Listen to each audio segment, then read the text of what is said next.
Над 500 PM10 честички на метар кубен бележеа апликациите за мерење на воздухот синоќа во Струмица.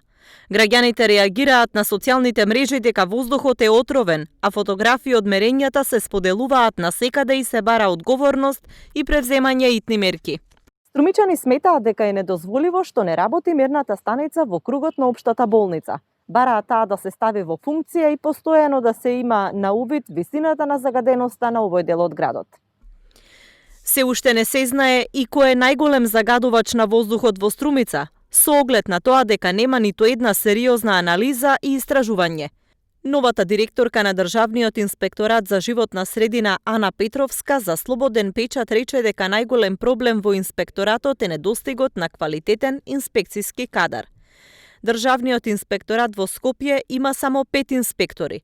Во Полошкиот регион работат 4, по еден во Охрид, Битола, Гевгелија, Струмица и еден во Кавадарци, Штип и Пробиштип. Порано имало по еден инспектор во Велеси Куманово, но сега тие позиции се испразнети.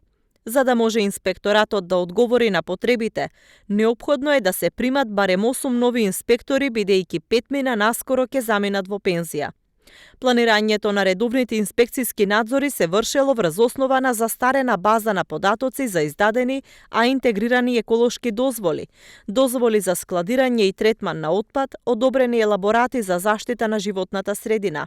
Затоа директорката побарала од Министерството за животна средина да ги достават сите регистри и прегледи на дозволи, елаборати за заштита на животната средина, катастри на загадувачи и слични информации, за да се знае каде треба да се насочат редовните, но и вонредните инспекциски надзори.